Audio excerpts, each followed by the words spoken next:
Hello, my name's Andy Keefe. I'm a psychotherapist and a personal trainer. I work with both the mind and the body to help people recover from anxiety, depression, trauma, to feel better about themselves and the way that they live their lives.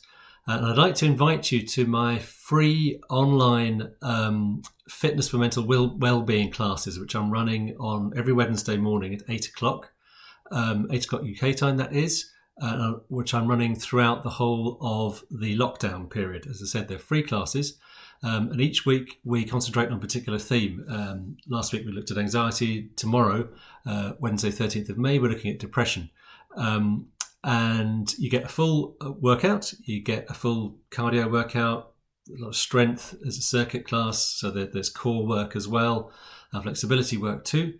Plus you get a relaxation session at the end, and lots of sort of welfare tips and advice about how to manage your depression or mental health in general, particularly during the lockdown. So if you're available tomorrow morning, I'd like you to invite you, very welcome to come along. To register, just email me at therapy@eastlondonandcitypsychotherapist.com, and I'll get in touch with you with the details for the meeting tomorrow. But in this video, I'm just would like to talk a little bit more about how exercise can help with somebody or help someone who has depression. It's an incredibly powerful and a very effective way of helping people feel better and recover from depression. And how does this happen? Well, depression, if you're someone who is living with depression at the moment or has had it in the past, you'll know all about what a debilitating condition it is. You have this constant crushing feelings of low mood, lack of energy, aches and pains, stiffness, agitation in your body, very negative thoughts, a kind of constant critical voice that's telling you to give up, saying, what's the point? You're a waste of space, you're useless, no one's going to be interested in you. So it's an experience of thoughts, of emotion, and of the body, and of physical feeling as well as emotional feeling.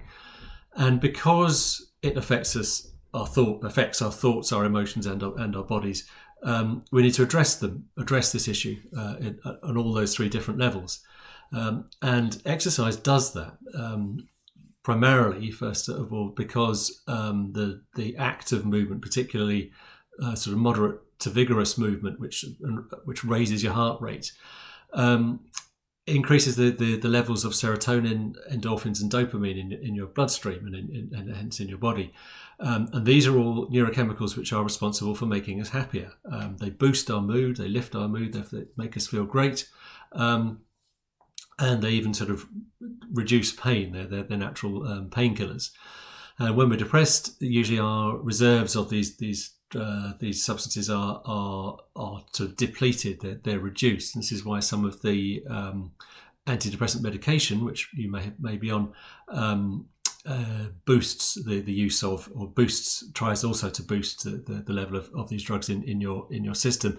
SSRI drugs, medicines, for instance, selective serotonin reuptake inhibitors, act by slowing down the rate at which serotonin is used up in the body to kind of keep the stocks up.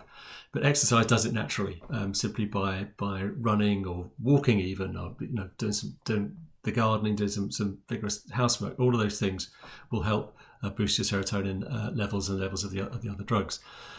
On the level of thinking, what happens is that as we get fitter and stronger physically, that seems to have an impact on our confidence. It changes the way we think about ourselves. We suddenly move from being someone who is depressed and just is at home and not doing very much, and again has this constant nagging voice. That gives us a different way to think about ourselves. Suddenly I become someone who exercises, someone who's getting fit, who attends a class, and that can really help. And that feeling, that physical feeling, translates into an emotional feeling. That physical feeling of strength that one gets as one gets fitter and stronger seems to translate into an emotional feeling of strength. And finally, on that emotional level, one of the things that happens as we get depressed is through our lives, our bodies kind of record our life story physically, so that emotions, difficult experiences, all those times when we lost someone or weren't loved or cared for in the way that we wanted and needed to be, the frustrations, the disappointments of life, the emotional pain, all of that gets not just recorded in the brain, but also physically recorded in the body, and often is experienced as stiffness in the shoulders or the neck, or lower back pain, or pains in the legs. And just as if you imagine if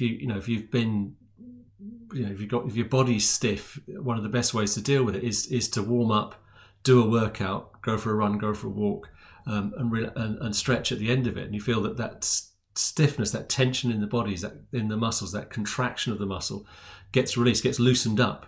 And it's exactly the same thing with emotions, that when we have emotions trapped in the body, when we use the body, the blood pumps flowing around it, the muscles are stretched and contract and stretched and contract, etc. Those emotions get released, and as we feel loose and relaxed at the end of the workout, emotionally we feel better too. So for all three of those reasons, the exercise acts on our thoughts, acts on our bodies, and on our mood. And I can't recommend it highly enough. If you'd like to experience for yourself a bit more about what actually happens when one exercises, if you're feeling a bit down at the moment, don't need to be a full diagnosis of clinical depression, but everyone's a bit fed up and feeling a bit down at the moment as well because of the lockdown and the continued uncertainty about it. If you'd like to come along to the class tomorrow, or indeed any other Wednesday throughout the whole lockdown, please just get in contact with me. As I said again, it's therapy@eastlondonandcitypsychotherapist.com. That's also my website, so you could find me there and get in contact as well. Please just get in touch. I can send you the details, as I said, for the Zoom meeting, and you can give it a go and see if it helps you. And if it helps you, please come back. I'll be delighted to see you. So, thanks very much. I hope to see you either tomorrow or one other Wednesday during the lockdown. Thanks very much. Goodbye.